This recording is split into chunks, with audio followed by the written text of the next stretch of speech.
Muito bem, caros alunos, caras alunas, eu sou o professor Fábio e estamos começando mais uma aula, dessa vez uma aula sobre naturalismo. Então, hoje eu vou explicar para vocês algumas coisas sobre o que é o naturalismo e mais para frente, em outras aulas, eu vou falar um pouco de contexto histórico. Nessa aula é mais para a gente entender como que funciona o naturalismo. Essa parte histórica, autores, onde surgiu, como surgiu, isso não importa para a gente agora. Então, vamos começar nossa aula sobre o naturalismo e eu gostaria de colocar para vocês o seguinte. Para muita gente, o naturalismo e o realismo são a mesma coisa. Tanto é que, por exemplo, quando a gente vai ver em alguns livros, em alguns manuais, sobretudo livro didático, é muito comum a gente ver a seguinte associação, que temos um movimento chamado realista-naturalista. Isso é muito comum de acontecer. Assim como também é muito comum quando a gente vai ver um pouco sobre o naturalismo, a gente normalmente estuda junto com o realismo. Eu sempre opto por separar, porque o naturalismo tem algumas diferenças, que são muito significativas, mas eu já adianto para vocês algumas coisas. Primeiro, que o naturalismo, ele é, digamos assim, uma mudança de perspectiva com relação ao realismo. Eles têm a mesma origem lá com o materialismo nas ciências sociais, só que enquanto o naturalismo ele busca uma resposta mais científica, o realismo vai buscar uma resposta mais social, sociológica. Então a gente vai tentar entender como isso aqui funciona. Quando a gente pensa na questão de naturalismo, a gente tem que pensar sempre nas abordagens. O naturalismo e o realismo eles possuem abordagens muito diferentes entre si. Então, é correto até dizer que o naturalismo ele é um pouquinho mais elitista, algumas críticas vão para esse lado. Ele é um pouco menos humanizador das questões relacionadas a problemas sociais, tudo mais. Então, vamos tentar ver como que é a visão do ser humano para o realista. O realista ele enxerga o ser humano como um ser socialmente constituído e que vai evoluindo constantemente. Ou seja, vamos pegar, por exemplo, Memórias Póstumas de Brás Cubas. Eu sempre gosto de citar o realismo usando o Machado de Assis. Quando a gente pensa, por exemplo, no Brás Cubas, o Brás Cubas, por mais que ele já seja um personagem finalizado, por mais que seja um personagem que vai contar a história a partir da morte, ele é capaz de, no meio da narrativa, mostrar algumas mudanças de pensamento. Ele é capaz de mostrar que ele começa a ficar cada vez mais sagaz e tendo consciência da própria solidão. O Dom Casmurro é a mesma coisa. Ele vai construindo uma narrativa que tenta te enganar. Então, assim, quando a gente fala de realismo, os personagens eles são sujeitos dentro de uma sociedade que permite que eles sejam assim. Então, por exemplo, quando a gente fala do realismo, a gente está falando, por exemplo, de uma estética que busca trazer uma problemática social e conscientizar as pessoas a partir disso. Por isso que o personagem do realismo ele é um personagem, um ser humano, passa por um processo sociológico. Já o naturalismo, ele tem uma abordagem um pouquinho diferente. Primeiro porque aqui o ser humano ele é fruto do meio, fruto dos seus genes, fruto da hereditariedade, fruto de variantes que ele não controla. Então, aqui a gente tem uma influência das ciências naturais, a biologia, a, a própria questão da ciência evolucionista do Darwin. Então, isso leva a crer para os naturalistas que o ser humano é como qualquer outro animal. Então, tudo que ele faz é movido por instintos. E é aqui que entra nessa abordagem que vocês vão ver que as características mudam radicalmente. Então, por exemplo, no Cortiço, que é a grande obra do naturalismo brasileiro, os personagens eles são destituídos da própria humanidade. Eles são vistos como animais.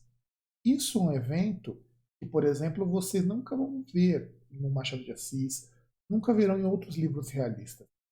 O Eça de Queiroz, em especial, ele tem uma verve mais naturalista, mas ele oscila muito. Principalmente quando você pega o o Primo Basílio é uma obra realista, ao mesmo tempo que ela é uma obra naturalista. Porque ela incorpora os dois nos seus diferentes núcleos. Isso jamais o Machado de Assis faria. E isso acontece também porque, assim como o realismo surge na França, o naturalismo também vai surgir na França, a gente muitas vezes vê, e aí em uma outra aula eu vou explicar isso melhor para vocês, o realismo e o naturalismo eles meio que não se bicam nesse sentido. Os realistas, inclusive, são considerados ultrapassados pelos naturalistas. Só que eu falei pra caralho, ou pra caramba, não é este palavrão, e eu não disse muda. O que, afinal de contas, muda entre os dois? Caso vocês não se lembrem, eu recomendo que vocês deem uma pesquisada ou vejam os vídeos sobre o realismo para vocês relembrarem as características. Eu acho que isso é super importante. Primeira coisa é que o ser humano é um animal guiado por instintos. Ou seja, a gente não controla as nossas ações. O que vai acontecer para o naturalista? Qual que é a tônica para esse naturalista? Ele vai enxergar o ser humano como um animal a ser estudado. E isso até parece estranho, porque alguém pode dizer, poxa, mas ser humano não é um animal. Fato. Mas nós temos uma complexidade que os animais não têm. A gente se organiza socialmente, a gente briga entre a gente por questões de ponto de vista. Os animais estão mais preocupados em acordar no dia seguinte vivos e se alimentar. E é nessa perspectiva que os naturalistas enxergam o ser humano. Então, por exemplo, não existe a questão do amor para o naturalista. Não que o realista encare o amor como algo existente. Ele só encara que é algo possível. Você pode amar alguém, ainda que seja motivado por interesses. No naturalismo, o amor não existe. O que existe é a necessidade de você se reproduzir. Então, você vai cometer adultérios, você vai cometer crimes por conta desse tipo de coisa. Além disso, doenças mentais, você ter um histórico na família sobre isso, tudo isso contribui para que o homem seja visto como alguém guiado pelos seus instintos. Além disso, não existe a questão da moral, e é aqui que é o grande embate com os realistas. Os realistas entendem que a questão moral ela existe, só que ela é hipócrita. Então, por exemplo, a gente pega no Brás Cubas mesmo. O Brás Cubas tem noção de todo o código moral que o cerca. Ele ri disso, ele acha que isso é uma grande bobagem. Os naturalistas, eles vão entender o seguinte: no momento que você tenta satisfazer os seus desejos e suas vontades, você não vai ter, em momento algum, a questão da moral. Então ele despreza a moral, ele todo o comportamento do ser humano é muito mais ligado ao estado mental dele do que ao meio social. Então, essa visão biologizante do ser humano era uma visão muito corrente no século XIX, no final do século XIX, começo do XX, que atribuía à biologia todos os problemas do ser humano e não atribuía o evento social. Não que ele não entrasse, mas o evento social já estava ali, ele não era construído. Quando a gente pensa, por exemplo, no Machado de Assis, ele constrói todo um ambiente na qual aquele personagem vai ser inserido. O Cortiço, embora ele seja construído, as pessoas já entram com ele assim, as pessoas já são daquele jeito. E a junção daquilo ali torna as coisas muito piores. Então é isso que vai ter a questão psicológica. O romance naturalista, ele é uma tese. Por isso a gente chama romance de tese. Esse é o nome que a gente vai usar muito para falar de naturalismo. Então o naturalismo ele inaugura o romance tese. E aí o que acontece? O romance naturalista, ele tem que comprovar uma tese do autor. O Emile Zola, inclusive, ele diz em um dos textos dele que o romance é como se fosse um ambiente controlado de um laboratório. Eu estou falando por cima, não é exatamente com essas palavras que ele vai dizer. Então, por exemplo, eu vou fazer um personagem ser tentado conforme ele vai passando na história. É que nem vai acontecer, por exemplo, no Cortiço com o João Romão. O João Romão ele vai ser testado, o quanto ele aguenta aquilo até para poder ficar rico. Quando você pega os núcleos do próprio Cortiço, os casos de infidelidade, os casos de relações conjugais, e essa coisa da tese ser comprovada, ela também dá alguns posicionamentos meio estranhos. Por exemplo, a Luísa Azevedo, lá no livro dele, O Mulato, que foi um livro que inaugurou a estética oficialmente no Brasil, ele tem lá um mulato que ele é filho de uma mãe negra e de um pai europeu. Pai normalmente português, o pessoal atribui, mas é pai europeu. Então ele é um negro de cabelo liso, nariz fino e olho azul. É possível? Teoricamente é. Na prática, isso ainda é um rançozinho, um restinho de romantismo tá ali.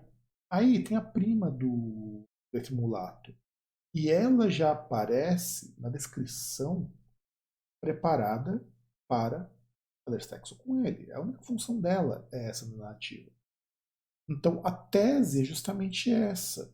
Aliás, as teses, né? Porque ele vai. A tese é de que o mulato ele vai incorporar os vícios de todos os lados, por ele ser um mestiço. Então acontece isso. Todo romance ele é uma tese a ser comprovada. Como se não bastasse, também existe uma preferência pelo que a gente chama de patologia social. E é nesse ponto que as coisas complicam um pouquinho. O que é a patologia social? A patologia social, ela se configura quase sempre, patologia social, em você ter problemas de ordem psicológica ou psicossocial e elas vão ser destacadas. O realista, por exemplo, ele não se preocupa muito com essas patologias e tem uma razão para isso. Para o realista, é muito mais importante a questão da classe social. Então, o fato do cara ser alcoólatra, o fato do adultério acontecer, isso não rola da mesma forma que no naturalismo. No naturalismo, essas patologias elas vão aparecer com muito mais frequência. Então, não é incomum que os personagens sejam alcoólatras, sejam personagens muito pobres. Essa também é uma característica muito importante. Enquanto o realismo trabalha com personagens que são burgueses, no naturalismo você tem personagens que são extremamente pobres. Problemas lá da própria sexualidade. Então, por exemplo, no Curtiço tem um homossexual, o Venâncio, tem a Pombinha, que é a moça que, dada a repressão da mãe, só vai conseguir menstruar aos 14 anos, que é a idade que seria para casar. E depois ela se descobre com uma pessoa dada à prostituição. Eu não vou entrar em grandes detalhes como isso acontece, eu comecei a ver o filme, ou que vocês leiam um livro, que é muito melhor. Então, tudo isso são questões da patologia social. Todos esses comportamentos são considerados pelos naturalistas como coisas ruins. E, como eu disse antes, o naturalista também prefere as classes mais pobres. Então, o foco do naturalista é, evidentemente, a pobreza. E é aí que entra uma questão que eu acho muito complicada, e é a seguinte: o naturalista ele não enxerga, então preste bem atenção nisso. Para o naturalista é muito difícil enxergar que aquela sociedade é fruto de um problema maior, uma relação de poder. Não é que nem, por exemplo, a gente vê no Dom Casmurro, que o Dom Casmurro ele é um cara muito rico, então tudo que ele diz vai ser dado como verdade por ele ser muito rico. Ou não é que nem você vai ver, mais uma vez citando o Brás Cubas. O Brás Cubas ele é um membro da alta burguesia. De repente, nos livros do realismo, do naturalismo, isso não importa mais. O que importa é o que esses pobres vão ter a partir do momento que eles estão inseridos nesse lugar, nesse ambiente. E aí, como se não bastasse, a gente também passa a ter um problema que é o de você enxergar sempre como um problema relacionado aos pobres. No próprio Cortiço, João Romão ele começa muito pobre. E de repente, essa pobreza do João Romão se torna a origem de todos os seus problemas. Porque ele é incapaz de se adequar a uma sociedade burguesada. Tanto que é por isso que ele quer casar com a filha do Miranda. Porque assim ele vai fazer parte da sociedade aburguesada. E para a gente poder entender, eu deixei aqui para vocês um texto que eu vou ler e eu vou comentar. É o comecinho do Cortiço, que é sobre o João Romão. E aí eu quero que vocês observem algumas coisas com relação ao próprio João Romão, para a gente poder acompanhar aqui. Então vamos começar. João Romão foi, dos 13 aos 25 anos, empregado de um vendeiro que enriqueceu entre as quatro paredes de uma suja e obscura taverna nos refolhos do bairro do Botafogo. Então note como que a descrição ela já é uma descrição mais pesada e mais fria. Então quer dizer, ele está dizendo que o João Romão ele passou 12 anos da vida dele trabalhando para um vendeiro dentro de uma loja pequenininha. E diz, ainda é uma loja suja e obscura. Então, para vocês terem uma caracterização de como que é uma vida miserável. E tanto economizou do pouco que ganhara nessa dúzia de anos, quer dizer, já 12 anos, que ao retirar-se o patrão para a terra, lhe deixou em pagamento de ordenados vencidos, nem só a venda como o que estava dentro, como ainda um conto 500 em dinheiro. Depois eu vou mostrar para vocês o quanto que vale isso, o quanto que foi deixado. Então, foi para a terra. Então, quando o patrão ao retirar-se para a terra, quer dizer, quando ele morreu, ele deixou para ele todos os pagamentos atrasados que estavam vencidos e também deu à venda e tudo que estava ali dentro, mais um conto 500 de dinheiro. Proprietário e estabelecido por sua conta, o rapaz atirou-se à labutação ainda com mais ardor. Ou seja, olha como é colocado aqui a caracterização do João Romão. Ele já é dado como alguém que trabalhava muito. E depois que ele assumiu o estabelecimento, ele passou a trabalhar mais. O rapaz atirou-se à labutação ainda com mais ardor, possuindo-se de tal delírio de enriquecer. Note como que o desejo de enriquecer é visto de uma outra forma, a gente vai comentar daqui a pouco. O delírio de enriquecer que afrontava resignado as mais duras privações. Dormia sobre o balcão da própria venda, em cima de uma esteira fazendo o travesseiro de um saco de estopa cheio de palha. A comida arranjava-lhe mediante 400 réis por dia. Uma quitandeira sua vizinha, a Bertoleza, crioula trintona, escrava de um velho cego, residente em Juiz de Fora e amigada com um português, tinha uma carroça de mão e fazia fretes na cidade de Luiz Azevedo. Então, é Luiz Azevedo do Cortiço. Então, olha só. O João Romão, ele já é apresentado como uma pessoa que veio da pobreza e que ele conseguiu enriquecer por conta de trabalho. Tanto que só que olha como que na verdade o Luiz Azevedo mostra uma coisa interessante. O que acontecerá com o João Romão? Olha bem a tese.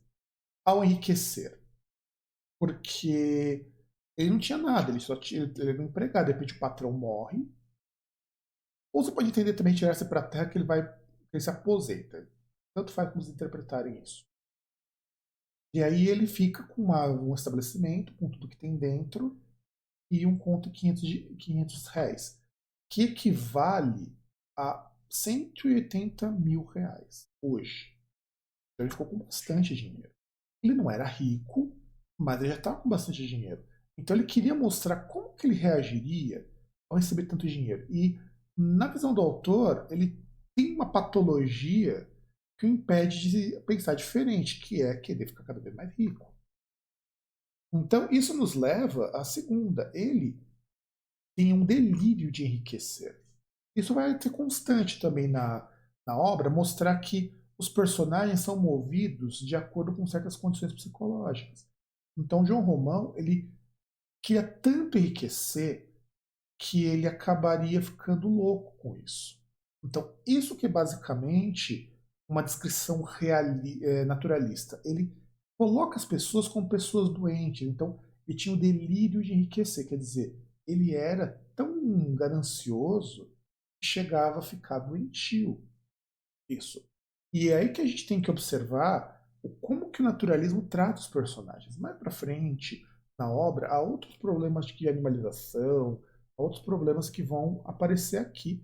Mas eu acho que é importante para vocês entenderem, só para a gente recapitular aqui, o que, que o realismo e o naturalismo têm de diferente. Então, o naturalismo ele vai sempre enxergar o ser humano como alguém desprovido de vontade. Em segundo lugar, todo romance naturalista é uma tese a ser comprovada. Os personagens, eles desafiam a própria moral em busca da autossatisfação. Então, quando a gente está falando de naturalismo, a gente está falando de uma visão extremamente científica, extremamente metódica. Então, eu normalmente utilizo, para simplificar o que é a relação entre o realismo e o naturalismo, a seguinte ideia. O realismo, ele é uma visão extremamente social do mundo, ou uma visão sociológica. Então ele enxerga o mundo como fruto da própria sociedade. O naturalismo enxerga uma visão científica. Ele enxerga as ocorrências como um organismo que é organizado de acordo por leis maiores do que as próprias leis sociais. Então é basicamente isso. E eu fico por aqui, espero que vocês tenham gostado desta aula e nos vemos em uma aula posterior, seja lá qual for.